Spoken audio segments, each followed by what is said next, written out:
I actually wish I hated men as much as people think I hate men. I love men so much that I continue to allow them to do things that make me hate them. I continue to date them. Clearly, I love them.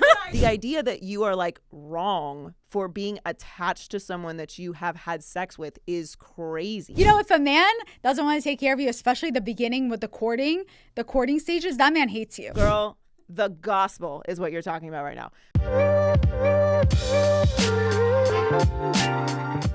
Hey guys, welcome to another episode of Too Personal. I'm your host, Joy Taylor. Very excited for today's episode. We have a lot to get into. And we talked to my friend Violet Benson, who runs the very popular Instagram account Daddy Issues and is the host of the Almost Adulting podcast. We have a great conversation with her. So looking forward to that. I know you guys are going to enjoy it. And we have a lot to get into today and another Never Too Personal later on in the show. But I want to get started talking about my new favorite girlie, and that is Jordon Hudson. That is the girlfriend of Bill Belichick, the 24-year-old girlfriend of Bill Belichick. He is 49 years older than her. So let's just call it what it is. He's 50 years older than her. He is 73 years old. He's 73, right?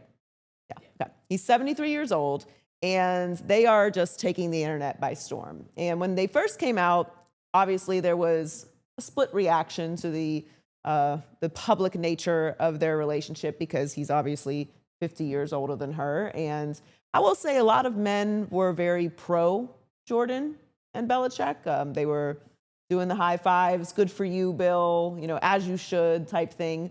Women were sort of either uninterested, didn't really care, or thought it was obviously very creepy and gross. I happen to be of the opinion that 50 years older is a bit too old for me at the age of 40. I don't know if I can go 50 years older, but 24 years old is a grown woman. Now, they met when she was 20, and I don't know that I would classify a 20-year-old woman as a grown woman, but they're 24 now. She's 24 now. He's 50 years older, and they're doing their thing. They're on red carpets. They're at NFL honors. She's doing interviews everywhere. She's with him with all of his interviews, and as of recent, everyone was freaking out about the CBS interview where she interrupted when he was asked about how they met. So now the internet is split. And here's my thing about this Jordon Hudson, Bill Belichick relationship. Either Bill Belichick is too old and senile and being taken advantage of by this 24-year-old, in which case he has no business being the head coach of a college football program, or this young woman is with her partner and they're doing partner things, and she should get her bag and he should put her on and he should support her as she's supporting him. And if he wants to give her all his real estate and wants to sign over all of his money, then he's competent enough to do so. But we've got to make a decision here, guys, because if she's taking advantage of him, then why is he the head coach of a college football program? I'm very confused why this is news. I'm confused about all of it. She's a grown woman, a young grown woman, but she's a grown woman, and she should be doing exactly what she's doing.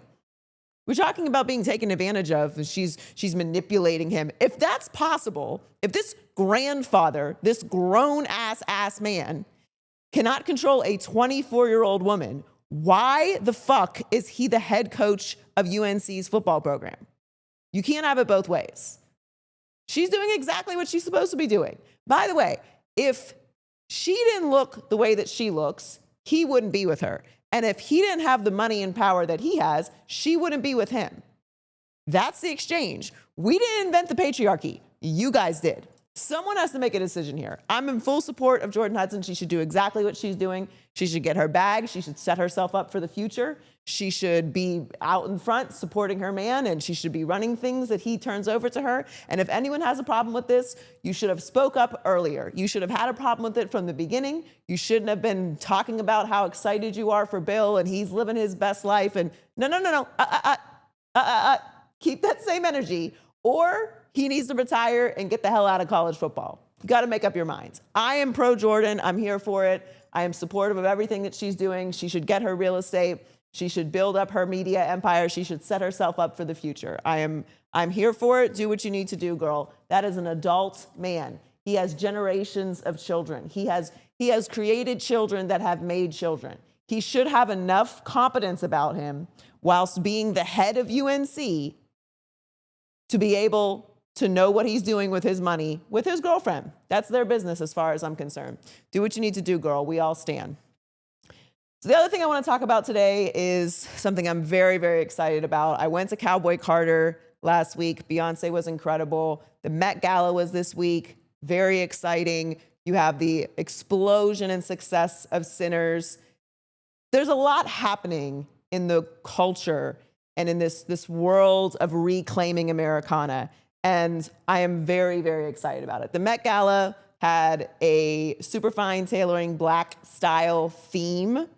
They raised a record-breaking $31 million for the Met's Costume Institute. 5 nights at SoFi Stadium for the start of the Cowboy Carter tour. Beyonce set a new record for the most overall performances by any artist at the venue. Sinners is breaking records. It's amassed over $230 million worldwide and had the most successful opening weekend of any original film this decade. I'm here for all of it. During this time where all of these worm boys are making their last attempts, the Custer's last stand for straight white males, this pushback against DEI, this outrage by these incels against feminism and women's rights, this whitewashing and watering down of America's true history, this ridiculous attempt to protect white fragility as raising this generation of children that are completely protected from what has actually happened in the past, because we want to have an entire generation of bitches who think that they're entitled to everything, and that anyone that says anything that's real that might be a little bit upsetting, they need to be silenced. Please, I love how we are all collectively, without even having to communicate with each other, reclaiming Americana. You cannot just erase what has happened. You cannot rewrite history. I don't care what kind of version of fascist society you think you're coming up with. The internet exists now. We have a documented history of what has happened in this country. We built this country on free labor. You're not just going to erase everything that's happened. You're not just going to rewrite culture. And unfortunately, you're not cool enough to create culture, to create movements, to create style. So none of this is working. Cowboy Carter was a huge success. The Met Gala, huge success. Sinners, huge success. All of these massive successes just happen to be happening at the same time that straight white men are trying to grasp at the straws of the tiny bit of control that they have left in this entire galaxy. It's over. It's over. It's over. Enjoy the next 3 years, because once this ridiculous regime is out, the groundswell of the rest of the world finally putting to rest this worm boy mentality that everything that is different, that everything that is creative, that everything that is a little bit upsetting that your ancestors actually did can't be talked about because we just want to make sure that we're telling the right story. No. The stories are going to be told, and there's actually nothing you can do about it because the market is supporting it. Sinners is a huge success. As woke as it is, massive success. The Met Gala, woke, black, huge success, massive success. Cowboy Carter, Beyonce's not a country artist. Seems she is now, and people seem to like it, and everyone's showing up in their American flags and their cowboy hats, having a grand old time. I went, I'm still exhausted from it. There's no way around this. I'm sorry to report, but the people have spoken, and DEI and culture and creativity and the truth and history are here to stay. I know it was a really, really good attempt by you guys, and best mediocre effort, but the people have spoken. And now it's time to talk to my friend and podcast host, Violet Benson. So I'm very excited to have my sweet friend, Violet Benson, on Too Personal. She is the creative voice behind the incredibly popular Instagram account, Daddy Issues, and she is also the host of Almost Adulting. And I'm very excited to have you in. Thank you for coming. Thank you so much for having me. It's so good to see you. Touching. So we met at the Kentucky Derby, which was a really, really fun weekend. And what I loved about Violet is, first of all, she's obviously stunning. And I mean, who doesn't want to make nice, friends thank with you. the beautiful girl. But she's such a girl's girl, and I am a girl's girl. And I feel like girls just find each other naturally in rooms, especially when there are a lot of men around, because it doesn't always happen. Because sometimes there's like this threatening or like this kind of assessment that goes on, like, are you cool? Are you not cool? Am I going to be weird? And that just never happens. And I love that is your energy. Yeah, I just in general love getting along with people. And for me, my vibe has always been that if someone doesn't get along with me or if someone is weird around me, I just assume that's their problem. If someone's like, oh, V, they don't like you, I'm like, well, that sounds like something they need to work on. Like, I don't have time for that. So I genuinely get along with most people.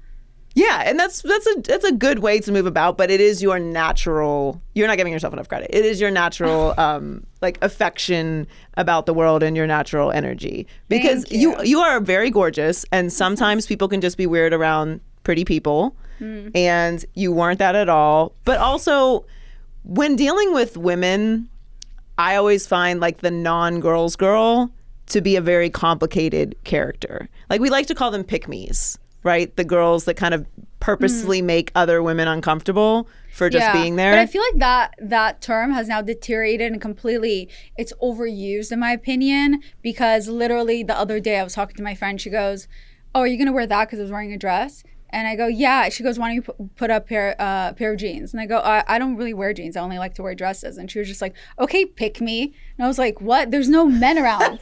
Like, who am I doing the pick me for? Jeans are uncomfortable for my hips, my body. I actually don't even understand people wear jeans. They're so uncomfortable. I wholeheartedly agree about the jeans thing. I don't wear jeans. Like, so rarely do I wear jeans. It's actually interesting that I have pants on now but these pants have like a good little stretch to them. Yeah.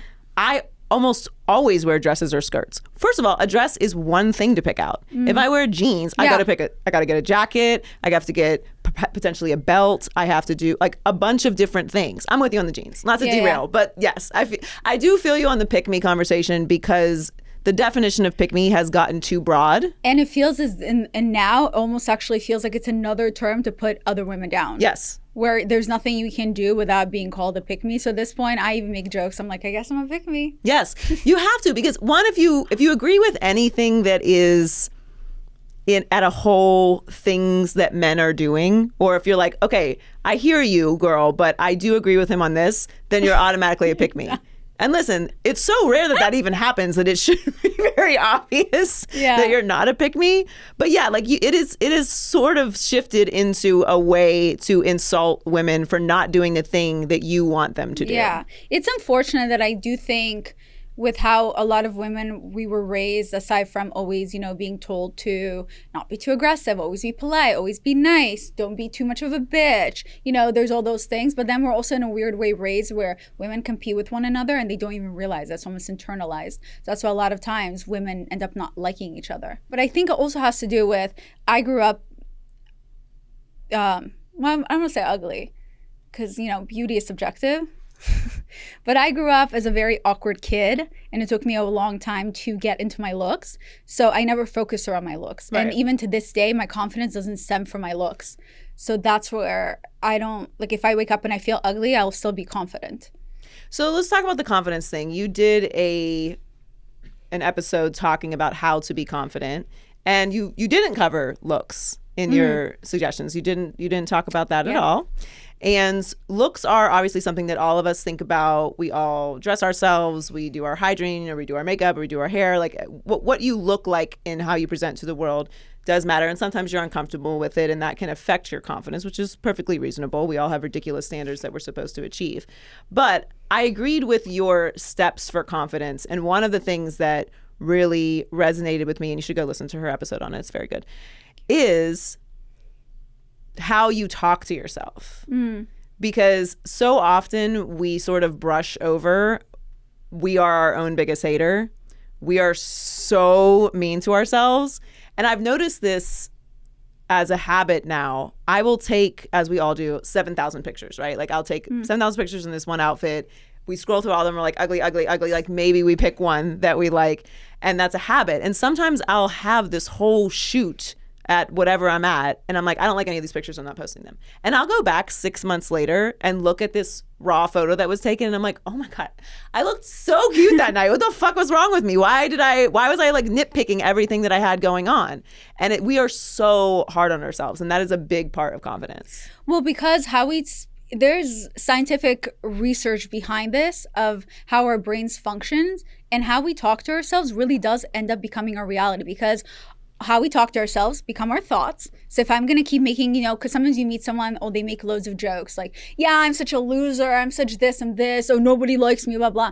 They go home to sleep at night and their thoughts start circling around. Their thoughts are like, yeah, when I said nobody loves me, everyone else agreed. They nod. They didn't disagree with me. Oh yeah, actually, now that I think about it, like my mom never loved me. Now that I think about it, that's probably why I got fired from this job. So now your thoughts are sinking into your body, which then goes into your actions, and then it becomes your reality. So it does really make a difference. We are our number one biggest hater. But then I also say our second biggest hater we need to be careful of is our environment. Because sometimes you think your partner, you think you're like, I found the love of my life, my partner, and you realize 15 years later, I've been living with my biggest hater in the same home. Like, this man hates me, or this woman hates me. So their environment is also a very important thing that we should be aware of. Our friends, sometimes, you don't have a choice. You can't like leave your house or the work that you're working, but you should be aware that a lot of times, no matter how strong you believe that you are, even the strongest person will eventually break around people that if every single day they tell you that you're not enough, that you are nothing, eventually you're going to start to believe those people. And they will break you if you don't have a strong enough foundation of yourself and who you are. And sometimes it's not overt. Like, there are abusive situations where it's like clearly this person is trying to break you, and they are very obviously making very front-facing steps to try and deteriorate your confidence and your self-worth. It's the like microaggressions and the tiny little things. You see this in a friend who you get really excited about something and they kind of downplay it for no reason at all, or your family members aren't as excited for you or as supportive as they should be for a normal thing, not even a big thing. They're just kind of cutting little things. Your partner is like, maybe you should wear something different. It doesn't like those tiny things get into your subconscious and then start to your point, they become a part of who you are. They become a part of your DNA.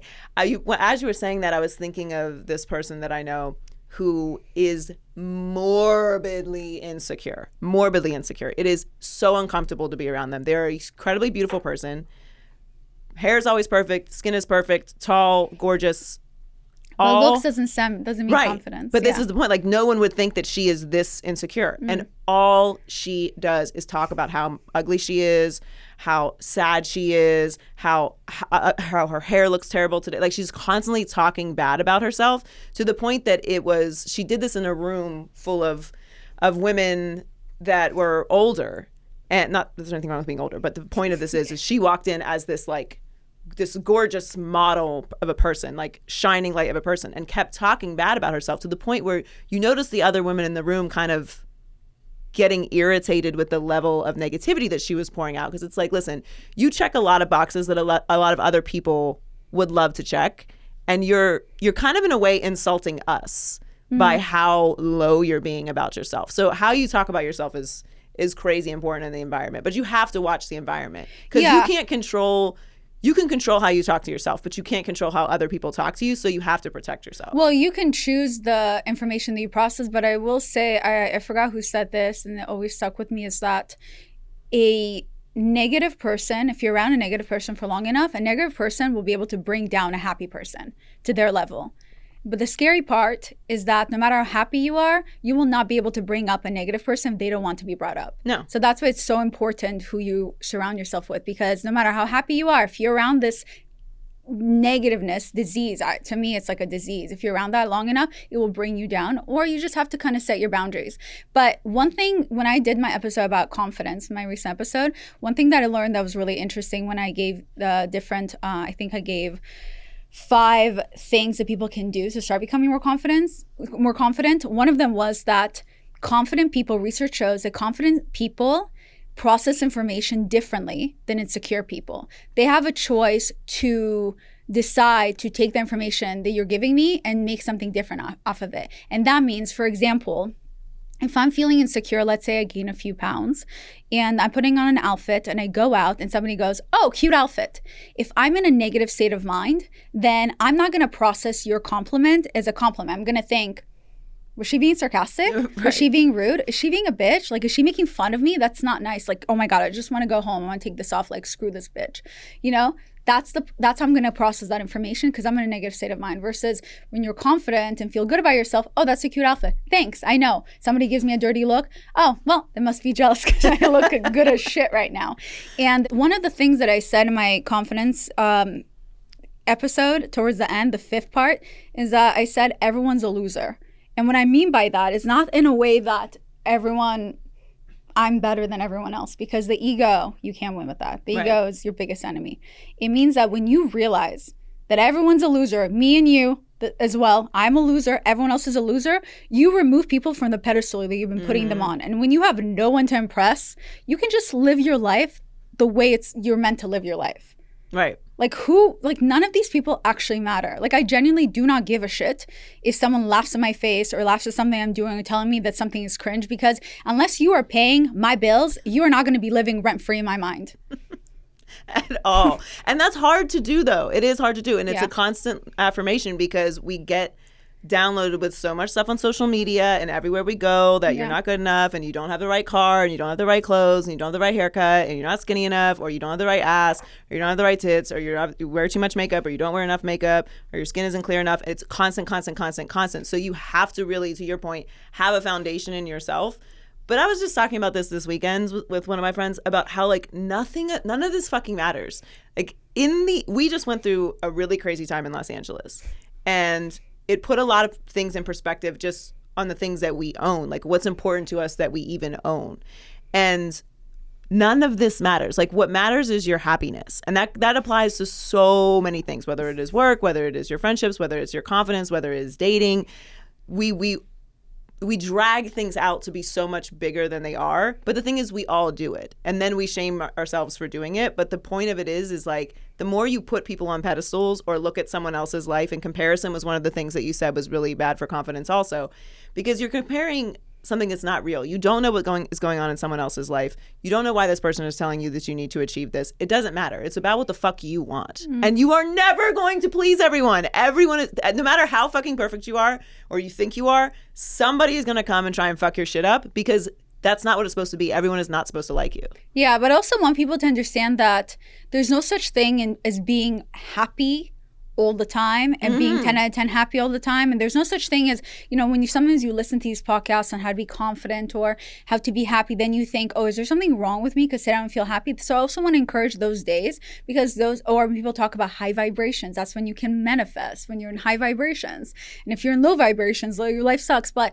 low vibrations and being in a negative headspace and feeling bad about yourself, those are emotions that you also need to take care of. I mean, one thing people need to realize is that feeling happy, feeling sad, there's no such thing as good emotion, bad emotion. They're just emotions. And emotions go in waves. And when you are denying yourself from crying, you're denying yourself from being angry, feeling, you are denying your body. You're telling your body and what's in your heart that it's not okay what they're going through. And that's not kind. That's as if your mom is telling you as a child not to cry. So that's what you're doing to your body. You're rejecting your body from feeling the emotions it needs to feel. And, you have to give yourself grace. So when you're feeling sad, when you need to cry, like, feel those emotions. They need to be there, because when you are feeling really happy, the reason you're feeling really happy is because at one point you felt really sad. When you're feeling really sad, you have to remember that at one point you felt really happy. So it means, here's what bothers me.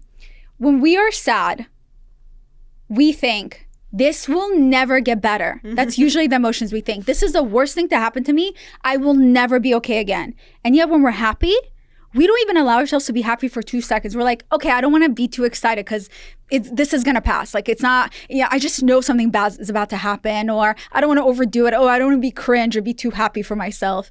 And it's crazy. So it's like, you're telling me that for some reason, you think then when you're sad, that this will never get better, yet when you're happy, you just assume it's about to move. Like, all these emotions are all the same. Yeah, they're all temporary.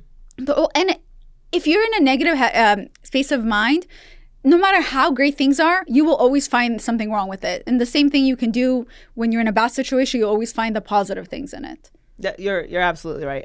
That's a big thing for me in therapy too, because I have to remind myself of that, especially acting and not overreacting, but reacting very aggressively to any particular emotion. Like that's what emotional discipline is allowing yourself to feel the thing you're feeling, acknowledging that you feel this, why you feel this, letting it pass, because nothing is forever. People think if they're healed or they're healing, that whenever they experience a negative emotion, they think, oh wow, all the therapy that I've done, all the healing, I must have not healed. But part of healing is the understanding that those emotions will continue to arise, but now you can catch it faster. Right. That's what healing means, including if you are only dated emotionally unavailable men. And then this time when you start dating an emotionally unavailable man and you're like, oh shit, I can't believe I attracted that type of person again. Like that means I haven't worked on myself. No, the fact that you're noticing so quickly means that you have been working on yourself. That's growth. Exactly. So let's transition to dating. You talk about that also a lot on your podcast. And I love your particular brand of man shaming. I love all men. We love men. We love men. Put it out there. We love them. I don't know why people fame me in that regard, because I don't dislike men. I'm very pro women, but I also I feel like if anything, my brand is just telling women not to have sex with men.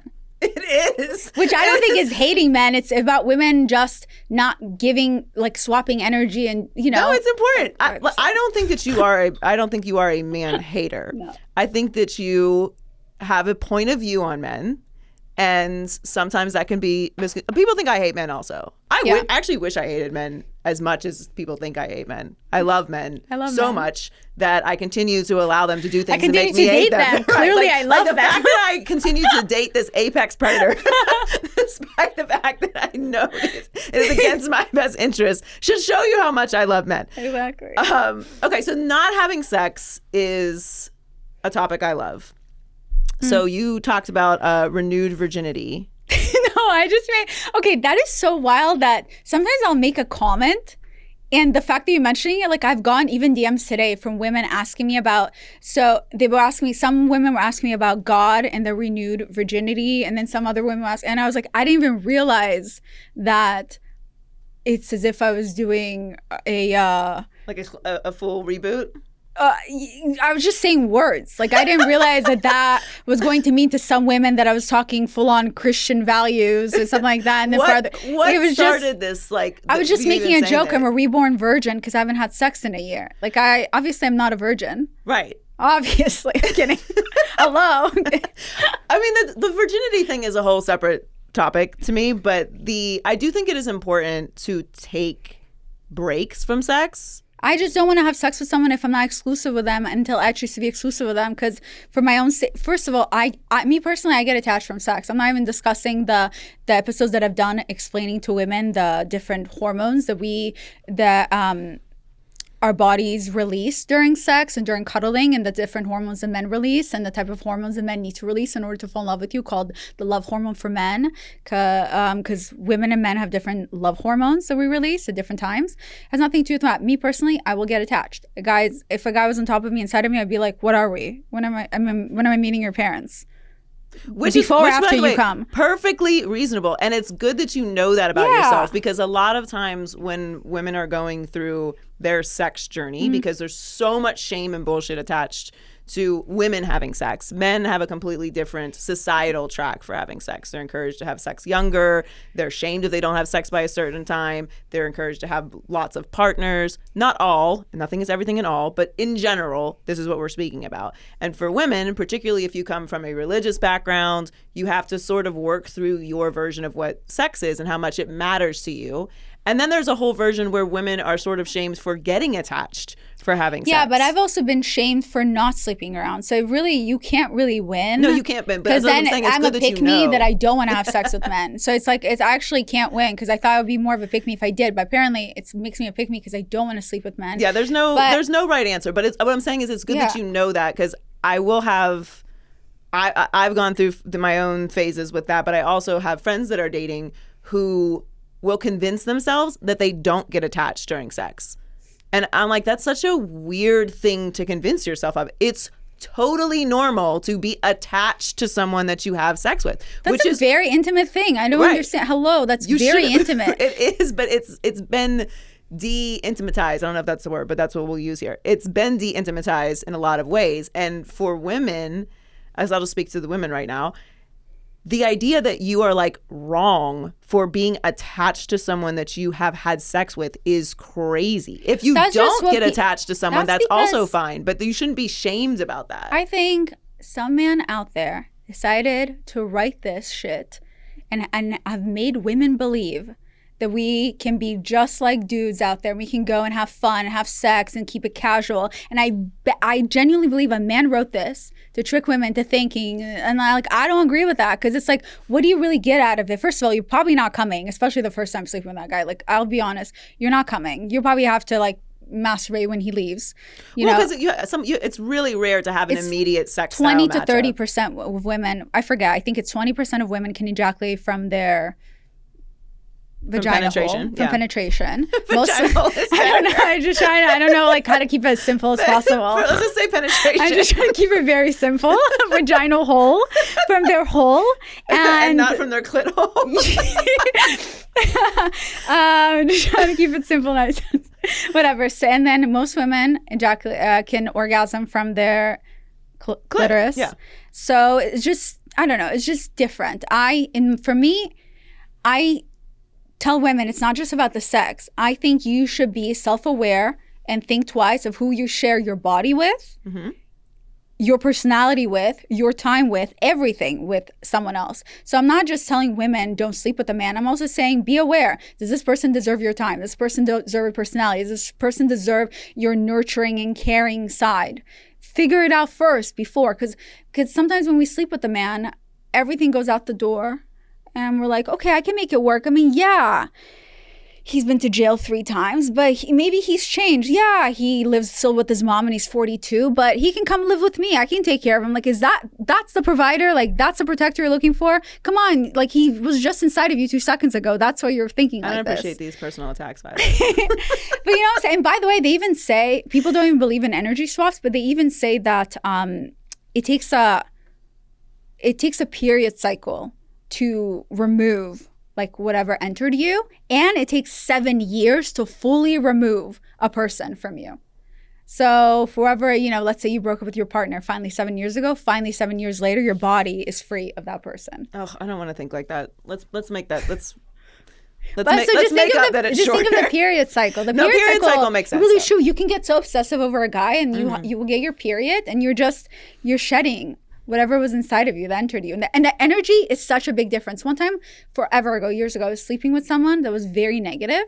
And when we ended things, I don't know what it was. Like, I didn't realize it yet. But I got so depressed, and I was so sad. And I wasn't sad about him because I was so happy we broke up. But I didn't know why I was suddenly back into feeling depression, into being really low and sad. And I realized it's because this person, every time I allowed his energy to enter me nonstop, and it really, my body took on his negativity. So it really is important who you swap energies with. And at the end of the day, I just want to put it out there that I don't hate men. I think men and women both deserve love. Yes. And I think both sides need to work on each other and be kinder to each other. And you will keep attracting people on your level. So a lot of times people are like, I deserve the best. And even women who say that to me, and I say, do you really? Well, what are you looking for? And if those things are you're looking for, do you also have those things? And I'm not talking about money and things like that. I'm talking about if you're looking for someone who's very loving and nurturing, are you that person as well? Can you show up as that person? I'm looking for someone that's working on themselves. Great. Are you also working on yourself? I think that's also very important. You want to be the partner that you keep looking for. Make sure that you're also that partner in that regard. Yeah. And I think it's easy to make men the enemy because they are. But when it comes to dating and women, and where we, self-reflect and the statement, like, what do you bring to the table? Because that's like the new fun cliche stupid. Of like, what do you bring to the table? Me, duh. Yeah, like that's enough. Hello. The mold has been broken, but good luck. I do think it's important to be centered, like you having the boundary of you don't sleep with someone that you're not exclusive with. Perfectly I love reasonable boundary. Now It's so fun for me. That's going to make it so that you don't have a lot of sex, obviously, and it might make it more difficult for you to find someone to date because you are being. But that's a good thing. Like, no, I do it all the time. I do it a lot. But Guys like exclusively beg to go down me. I'm cool with that. I don't mind. No, that's not what I'm Do saying. that. That works for me. I'm It's been working out for me. I'm saying that when you're dating with intention, it removes certain people out of your path. Actually, obviously, at this everyone wants point, to eat they your all box tried to by be it. exclusive with me. No, the problem is that's why I'm careful to even not to mention that part to guys because I've realized they all tried to be exclusive with me because they're just trying to sleep with me. Right, so they're I lying to you actually now. stay away from that as well. Yeah. Yeah, but it allows you to take your time to get to know someone because a lot of times we date someone, we go, oh, that person changed. A lot of times they haven't changed. They're actually finally showing you who they are and vice versa.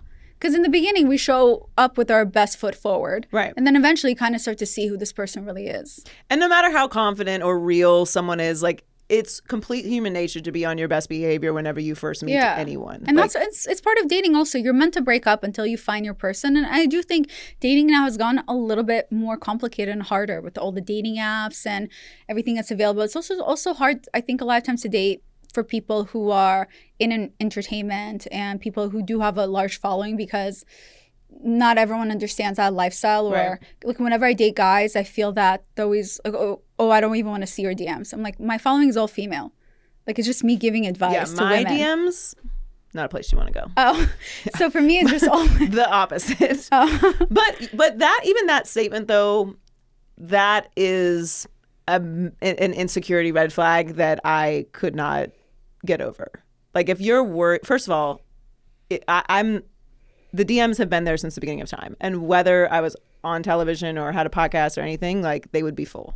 So you're not ready for this level of attention. Like it's not like I'm more beautiful than someone else or more confident or have a cooler job, but like you're not ready for that level of attention, and that's okay. Like people should, to your point, be in the spaces that they feel comfortable in. So it's not like I'm like, oh, this guy's a loser because he's worried about DMs. No, he's being honest about what he's capable of dealing with. Like that will always be there. There's no way to siphon that out of what we do for a living. Now, obviously your following is mostly female, but like speaking from most of my following is men. I work primarily in sports. It's a lot of men. And yeah, the DMs are full of men saying horrible, crazy shit, or trying to fuck me, or just telling me that I'm beautiful every day, or going through that cycle and then telling me that they're going to come kill me because I don't respond to them. Like every single level of the cycle of the insanity is in there.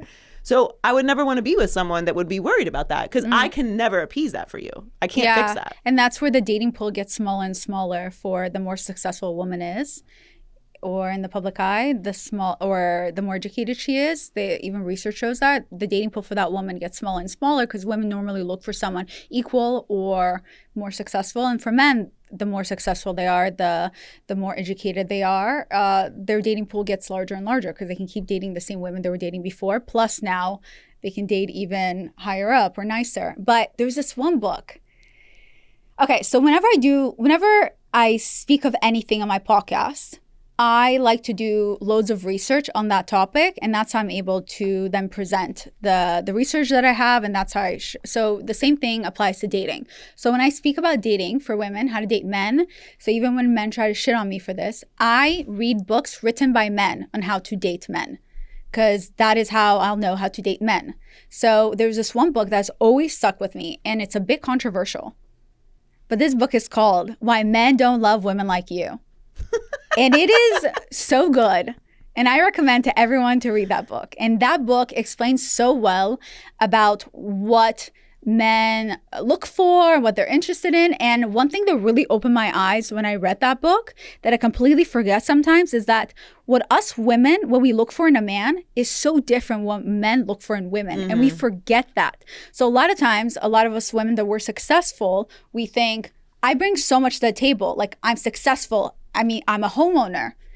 I make this amount of money. I do this. Like, oh, and he's going for this waitress instead. You know, women can think like that. But for the man, it makes no difference because the man's not looking, especially the man that you're going for. Right. He's not looking for a female to be I'm sorry. Do we not say female anymore? We don't care. Sorry. I don't care. He's not looking you for can a fuck woman. Off if you're annoyed. I don't care. Okay, he's not woman, looking. female, whatever. I don't have to. We're so busy. I don't care. I'm just talking like that book. We're talking about female. It's He's fine. not looking for a female to be the breadwinner. He's not looking for it to be the provider. He doesn't give a shit that you have 7 degrees and the waitress is only now in school while she's waitressing, trying to get through school. Like, he's looking at you both at the same level. And he's looking, is she who's more nurturing, who's caring for my needs, who's more feminine, or whatever it is that man is looking for. Everyone has different things that they're looking for. Right, but the money and all of that is not But important. I think that's a lot of times what we forget. So a lot of us, that's where, it depends what you're looking for. Now I feel like I'm one of those coaches for women to be extra feminine. It's not what I'm trying to do or to be. Like, society has gotten so insane that you can't say anything without like in the back of your mind, like, what are they gonna fucking say about me if I say this? Yeah. No, to be clear, I did not get that. I don't think that you're telling people or women to be feminine. No, because I'm thinking about that now because but what I'm saying I know is, what you're saying, like, you're all right, listen, fuck off. That's not what she's saying. So No, because in my brain right now, as I'm thinking about it, is because a lot of times us women who are independent and hardworking, we show up in work with very masculine energy. Yep. And we accidentally then have that pour into our dating life without realizing. And that's why I try to help women with as well. You don't want to have that energy when you're dating because you will not attract the men that you're most likely are looking for. A lot of us independent women, most likely we're looking for a man who matches our energy. I know for me, I'm looking for a provider and a protector. Like, I don't care how much money I make. I want him to make more money than me. You want to call me a gold digger? Cool. I love gold. So I'll take it.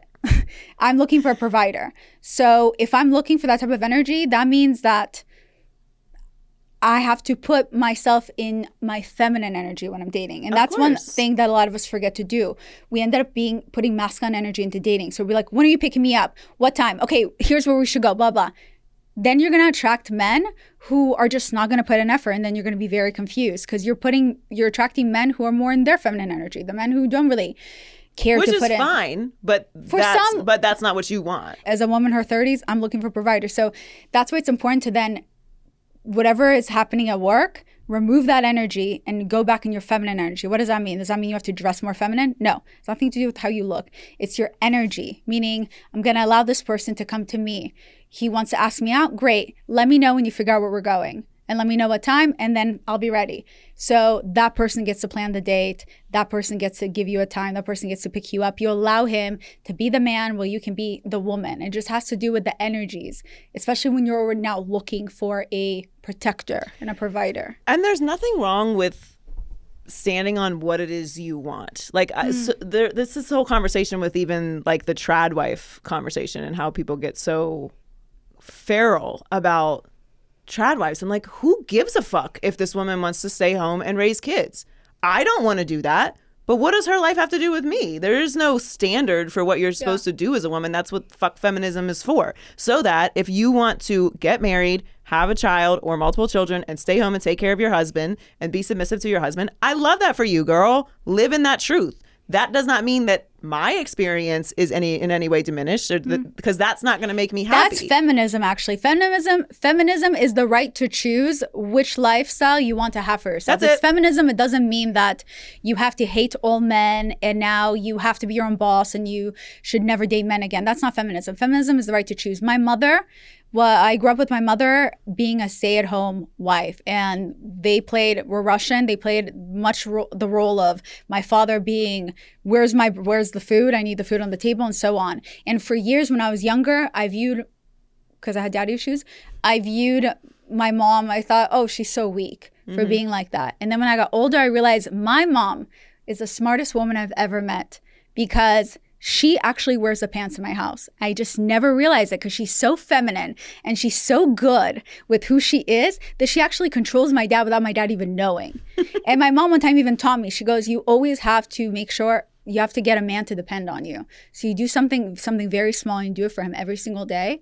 So then one day when you don't do it for him, it's like a dog. He suddenly is like, did I do something wrong? What's happening? My mom every morning would like make some breakfast. And it's like, it seems like a small little thing, but obviously, and then if she goes out of town, even for a day, we all get worried about my dad. Like, is he going to be okay? Like, this man doesn't even know how to make tea. Like, my dad literally cannot breathe without my mom. Yeah. He's so dependent on her. And now that I'm older, I've realized how smart she is. Because there's so many ways to be a smart woman without having to be like, I'm wearing the pants, like I'm so strong. And it's one thing that I realized in accounting, because I always felt like I had to be the loudest in the room. Like I wanted to make sure everyone hears me. And one day I realized, and every time I'm in the office in these meetings and I'm trying to be the loudest or whatever, it's like, no matter how loud I am, no matter how much I try to speak over other men, the one thing that I hope that no one's going to notice is that I have a vagina underneath my pants, you know, because I want them to treat me like one of the man. Right. And I realized no matter what I do, they know. They know. Yeah, they know. They know. Exactly. Or they're guessing, but like they have an idea. They know.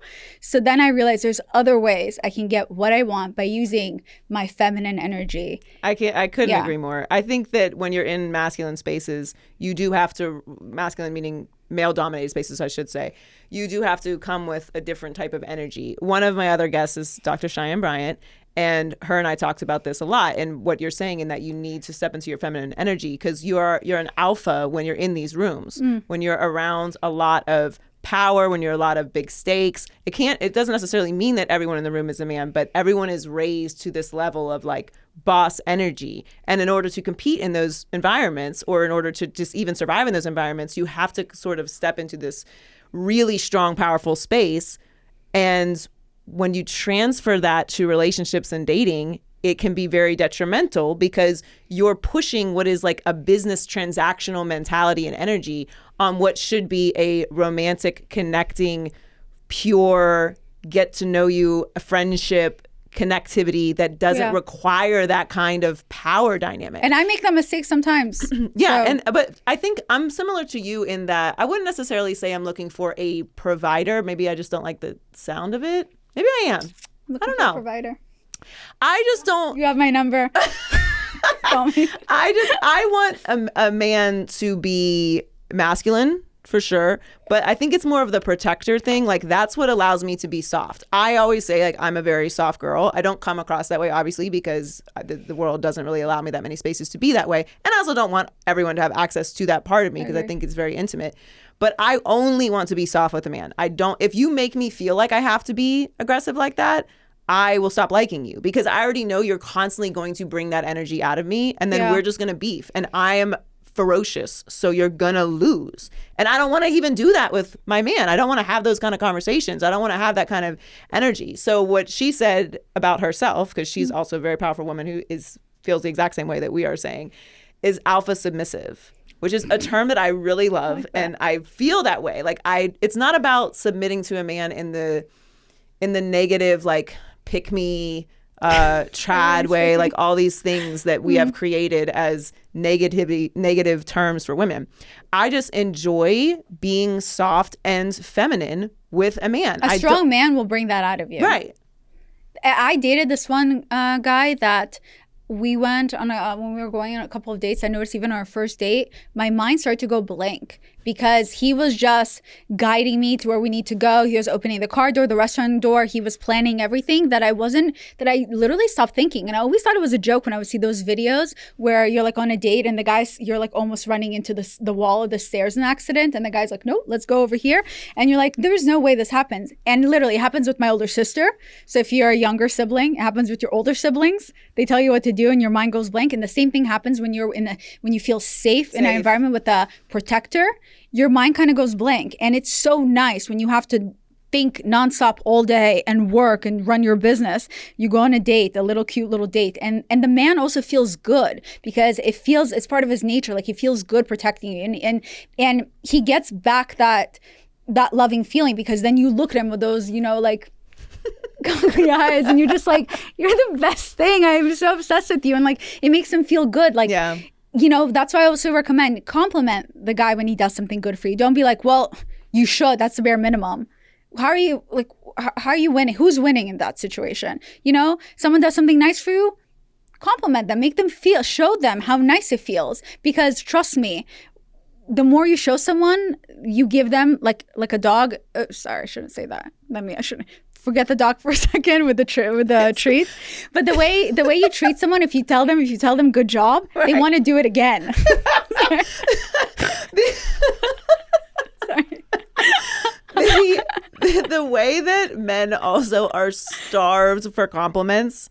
So the tiniest compliment goes so far. Again, I work around men all day. I can speak to this so succinctly.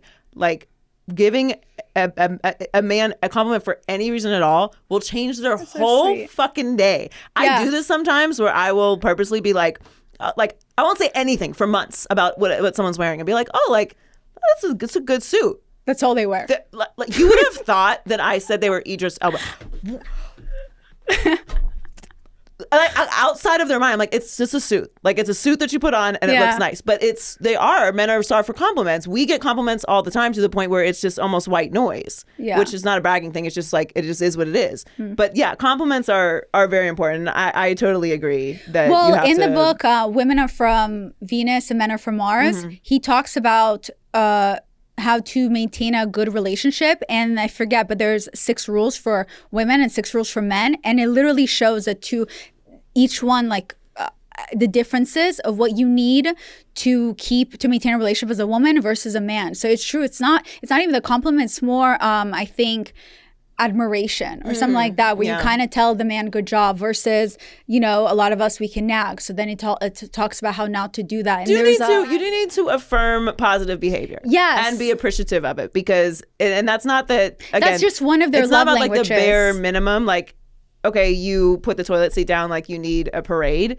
But when someone does do something that is something that you appreciate or something that you have always wanted them to do and they're being consistent with it, you don't have to say it every day, but like you should affirm. We all want affirmation that we're doing the right thing or that we're appreciated. No, but like, I'm talking specifically the language with men their love language. And it has to do with I forget if it's appreciation or admiration. Maybe for women it's admiration, for men it's appreciation. So sometimes we even do little things that we don't realize in the relationship, let's say with someone, your partner now for 10 years, and you don't realize that even making this reminder of, well, you take the umbrella, you never take the umbrella when it's raining, that's going to somehow make him disdain you after a while, because you're nagging and I recall now in the book it says that the man starts to feel that you don't trust him to be the protector in the relationship. When you keep telling him to take out the umbrella whenever it's raining, he starts to feel like you don't trust him to have an umbrella in the rain, which means you don't trust him to protect you in the relationship. And it sounds so insane to someone on the outside. We're like, what? I'm caring, I'm nurturing, but they don't feel nurtured by that. So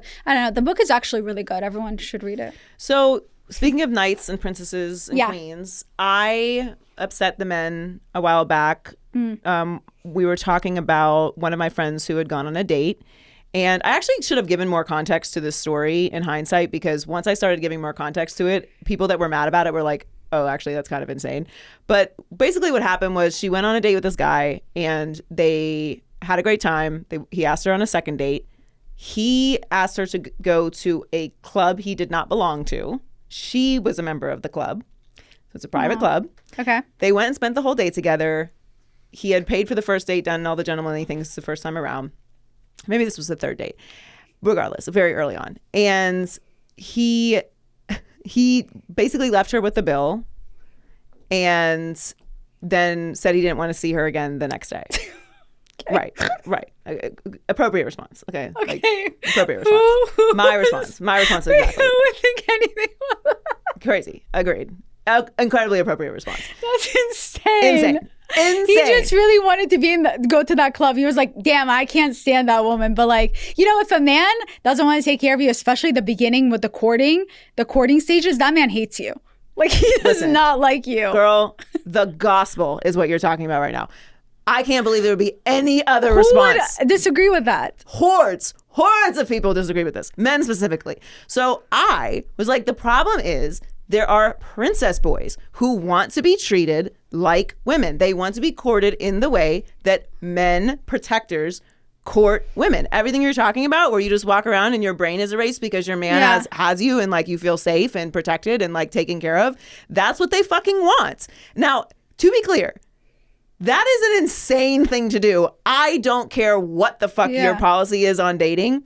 If you you can't get in somewhere, you can't get from this side of the room to the other without the access of that woman.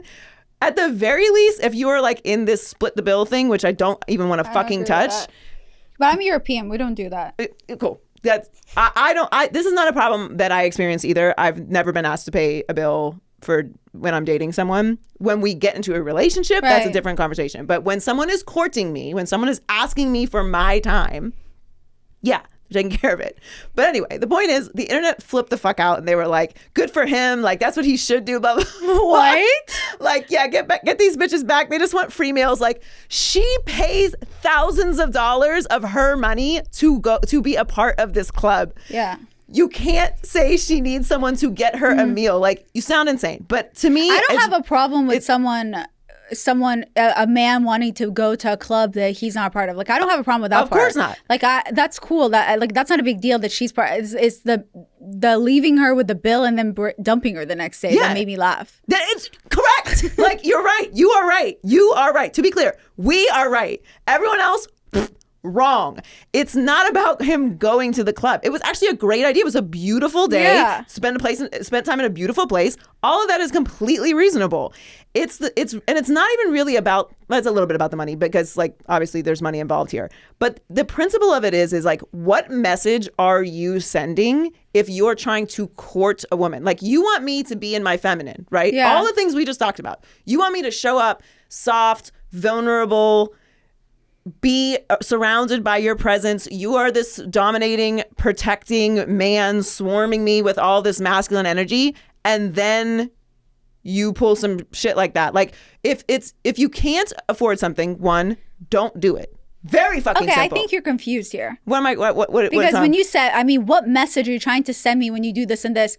That is a message he's trying to send you. He's trying to send you the message, I'm not interested in you. Oh, no, you're right. That's We're on the the same message. page. He's not interested in her. I agree. Which is like, and he also said as much. He also was like, yeah, I don't want to continue seeing you. So he definitely was not interested. But when men do that to you, that's literally their message. So when women are sitting there and we're like, oh, I'm so confused, blah, blah. Like, the truth is, yeah, I'm sorry, but for the right woman, whoever it might be, when they're in the right headspace, which by the way, a lot of times women get confused and they think, oh, maybe like, did I do something wrong, blah, blah. Like, first, a man has to be in the right headspace, meaning he actually wants to be looking for a serious relationship. He's in that headspace. This is what I'm looking for in my life. So he needs to be in that. So it doesn't matter how amazing you are, how nurturing you are, you have superpowers and it's really cool. He still won't date you if he's not looking to date. So it's like he has to be in that headspace. And then the second thing they need to do is that you have to be the right girl for him, that he will put in that effort. A lot of women date these men and they're like, he won't take me out on dates. He doesn't do that because you're not the right girl for him. For the right girl, he would go pick her up and he would do all that stuff. You have to stand in the truth on that. You said this earlier. Dating means you're going to date people for a short amount of time. Everyone is not your person. And you can't let your ego get bruised by that you're not the right person for this guy. And what I told her when we had the conversation was like, the moment that he did not pay the bill, I would have been like, oh, it's so, you know what? I love having days like this with friends. I love it. I love meeting new friends and having like the best time with friends. Yeah. Like, I'm making sure I got this bill. Of course I do. But you are not a man in the man space. You're whatever. Like, you could be man, woman, whatever. Because you'll never touch me. You'll never touch me. You'll never touch me. Because that's not what you obviously don't want to do that. And that's just fine. There's no ego involved. Like, everybody is not for everyone. But you sent the message. And the reason why I said it was the princess boys thing is like, if that's how you want to approach dating, date women who are cool with that. And there are so many women who are cool with that. And no judgment, sis. Get down how you get down. But don't pull a woman into this pretend feminine space and then flip it like, oh no, you should be courting me. Yeah, that is weird. I think a long time ago, I went out with someone years ago and they made a joke about splitting the bill. And I just said, you know what, honey? I'll take it. I'll pay for the whole thing because clearly we can't afford it. That's the only and I paid for response. it, and then we never saw each other again. That's the only response. It is the only response. And he was willing to risk you saying that in that joke. Yeah, exactly. That's fine. It's also a matter of where you are in your life too, because people get into this whole like splitting the bill thing. Yeah, exactly. As if it's like you're 22 years old and you should be taking everyone to Mastros. Like nobody's fucking saying that. I'm 38 goddamn years old. It's different when you're in 30s. My sister and her husband, they met in law school. So they were constantly splitting the bill. I would never go to my sister and be like, oh my gosh, he doesn't like you. You guys shouldn't be splitting the bill. It works for them. And for some people out there, it may work as well. I think people, it works for most it's just people. Okay to have different standards. I'm in my 30s. So yes, I'm now looking for a provider and protector. So I'll keep saying that. So I'm looking for a specific type of man. And I also make my own money. So I can say that as well. But also, you don't even need to, you don't have to have a high paying job in order to look for a provider or whatever. I think people should do what the fuck they want. Yeah. Here's what. My mother, when I was really young, like 12 or 13, so remember, I'm from Russia, because this advice is about to be very harsh. So when I was 12 or 13, my father, when he would randomly speak to me, he came up to me and he said, with a thick Russian accent, he said, Violetta, one day you're going to grow up and your looks are going to fade and you won't be beautiful anymore. Your husband might cheat on you and he will leave you with nothing. So all you have left is your education and your career. So you better think smart and you better think now. And I've shared that advice before that my dad told me, which is why my sister and I are both have our careers. And people were like, does that mean your dad was cheating on your mom? Like, it doesn't make sense because my parents are still together.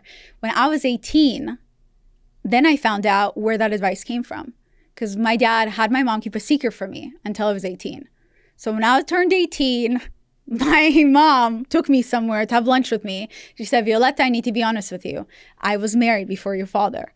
And I said, what? Excuse me? What are you talking about? She said, yes, I saved myself for a different man. We were married. So she saved herself for her virginity. And we were married together for 5 years. He was a tall, handsome, beautiful doctor in Russia. And 5 years into it, she found love letters from a nurse. And she found out her husband was cheating on her. And she was going to leave him. And he told her, you're a 29-year-old Jew in Russia. Who's going to want to date you? You're used goods. You might as well stay with me because no one's going to want you. And she decided instead to leave his ass. And she left and she ended up meeting my dad. But when she left him, she had nothing because she was a stay-at-home wife, even though she has an education. She's a Russian teacher in Russia, and she had nothing. And because of my dad saw that happened to my mother, he wanted to make sure that my sister and I, that would not happen to us. So I do agree with some of the stuff out there when they talk about being a stay-at-home mom and how that can affect you, because that happened to my mother. Right. She almost had no choice. She was going to say, I feel bad that I'm sharing this information because it's obviously very private, but my mom found out she was pregnant and she decided to get a shmushmortion because she realized that she will never love her child, being that guy is her father. So she left him. But a lot of women, because of that, they stay in these situations because they're now stuck. The man is a provider. They have nothing. So that's why I'm all for women being housewives. But I do think now, learning from my mom's experience, why it's important to then, is that man then giving you allowance? Because if you're going to be the maid and the babysitter and all that, do you have money in savings in case something like that happens to you? But now I understand why, when I was young, my dad made sure to instill my sister and I to have our education career. I'm sure he regrets it now. He wishes I was had 7 kids. It's important to be an independent person in whatever way that fits your life. So just because you are at home with children does not mean that you don't have access to your own finances, that you aren't protected as a person, that you don't have a prenup before you get married. Like when you enter into these kind of arrangements that are so serious and so lasting and so legal with another human, you cannot control anyone. You can't control your wife. You can't control your husband. You can't control what they're going to change into, how they're going to treat you in 10 years, if they're going to cheat on you. Those are things you cannot control. It doesn't matter what you think you've programmed into another person or how powerful your pussy is or how beautiful you are or how good of a person you are. None of that matters. People are still going to do exactly what the fuck they want to do. So being a stay-at-home mom in many ways can make you vulnerable. My mother similarly was a stay-at-home mom who had an education but was at home raising us, and my dad controlled all of the money and was incredibly abusive, and she couldn't leave because she did not have access to it to leave. And then eventually it became such a like dark and abusive situation that she was really stuck in it until they eventually got divorced, which was a whole other story for another time. But similar situation, like that, when you put yourself as a woman in these vulnerable situations, and sometimes as men too, because men allow themselves to be financially controlled by women, you really need to protect yourself. And that's not about, that removes the, you know, the unreasonable vulnerability. It's important to be soft and feminine and vulnerable in whatever, or, you know, even for men to be vulnerable with their partners. But there is a line of reason as well that applies to these relationships. And when you have children involved, or you have businesses, or you're married, like, people always get on me like, you're so transactional. I'm like, no, I'm just a fucking reasonable person. Like, I've lived a lot of life. I've seen a lot of things happen to a lot of people. It's not about romance all of the time. Like, some things are romantic and some things are about love.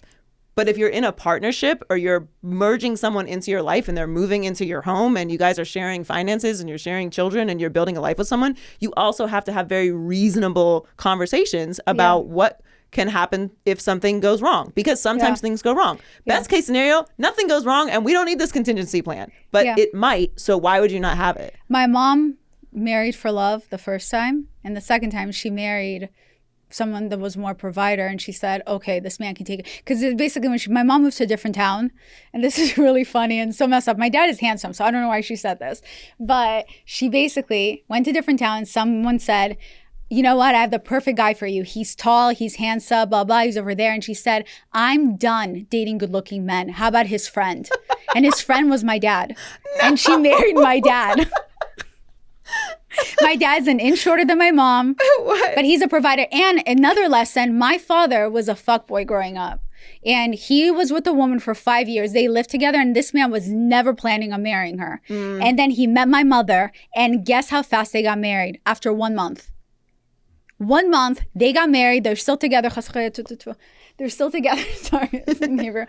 They're still together. And this woman would call my family's house nonstop. And she eventually stopped calling after the second baby, because she finally realized my dad wasn't going to leave. But my mom never cared. My mom is such a strong... She needed 2 babies to get that message, huh? And my mom is such a strong woman. She never showed that she cared. And even as they were engaged, my dad one day said, you know, maybe... do you think we're rushing? Do you think we're making a mistake? Like, is this too fast? Blah, blah. And suddenly, and he turns around, he sees my mom. My mom's packing. And he's like, what are you doing? And she goes, you're not sure. It seems like you have some things to figure out. I don't need to be here for that. And she was back. My dad said, no, my God, I'm so sorry. Like, let's stay together. But like, that's how strong of a woman she is. And it took me obviously to be an adult to finally realize, like, my mother is one of the strongest women I've ever met. And she is the most feminine woman I've also ever met. And she cries when she feels sad, and she shows her emotions. And when I was a young kid, I looked up to my dad so much. We were so stoic all the time. And I thought, wow, my mom is so weak for being so expressive. And now as an adult, I'm like, that is the strongest woman I've ever seen and met in my life. Oh, yeah. Hi, Mom. Shout out to Mom. I know. Yeah, it's blue. Thank you for sharing that too. Why do parents want to wait till we're 18 to reset our lives? I didn't know. I thought it was just a me thing. Do parents do that to other God. people too? Girl, I had a conversation with my mother like a couple months ago. We were like splitting a bottle of wine, and I was like, just walk me through the whole bit. Like, start from the beginning. How did we get here? And I was like, wow, I have no more questions about why I am the way that I am. No more questions. I thought it was just I was like, wow, holy fuck, I get it now. Like, I've always been like, why the fuck am I like this? Yep, we've had some stories for sure. And the woman, you know, my mom who had the first husband, whoever he cheated on my mom with, they ended up getting married. And guess what happened years later? She cheated on him. He cheated on that woman with another woman, because how you get him is always how you lose him.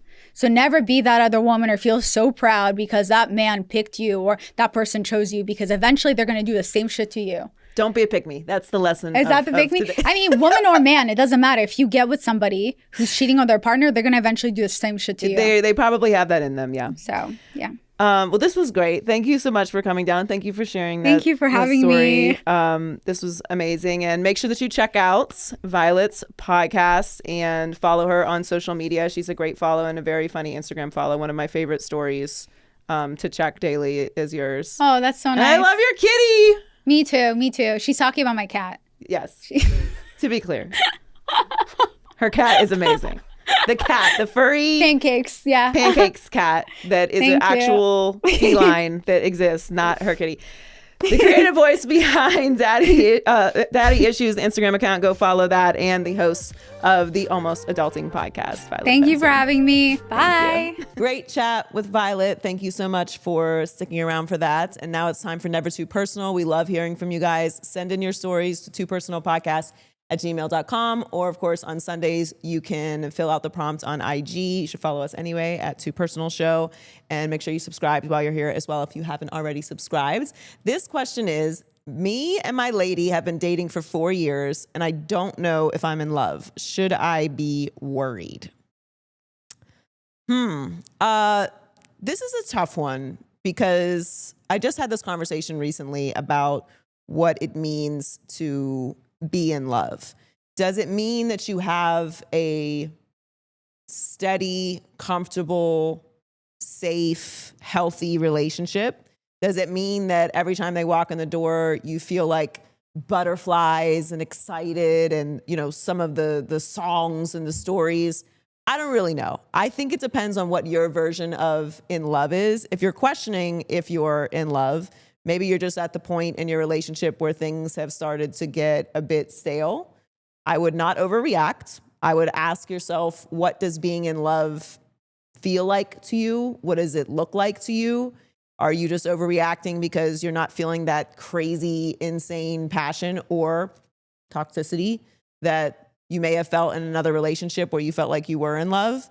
And I think it's probably time that you have more open conversations with your partner. Not necessarily suggesting that you tell her you're not in love with her, but, you know, just a check-in to see where you guys are, what she's feeling. Do you guys need to change up your routine? Do you need to have deeper conversations, be more vulnerable with each other? It seems like you have a good relationship if you've been living together and dating for that long. I don't know if you're living together, but been dating for that long. So don't make any drastic moves, but maybe start having some deeper conversations with your partner and see where that leads. But I think it's okay to question things after a few years and you're not feeling the crazy passion. I deal with this all the time because I don't want a toxic relationship, but I definitely don't want a relationship where I don't feel deeply either. And that's a constant battle for a lot of people. So I think maybe just take the first step of assessing what that means to you to be in love and then start having some deeper conversations with your partner. Hope that helps. Remember, I'm not an expert, so don't fuck your life up. Anyway, thanks for sending in your question. Make sure you guys reach out with your stories or your questions or your advice questions, whatever you want to talk about. We talk about it on Never Too Personal, twopersonalpodcast@gmail.com, or you can send it in on IG or just DM us at any time as well and say that it's for Never Too Personal. Thanks so much for hanging out with us this week, guys. Make sure you hit subscribe. Thanks so much for supporting Too Personal. Follow us on all of our social media channels as well, and we'll catch you next week.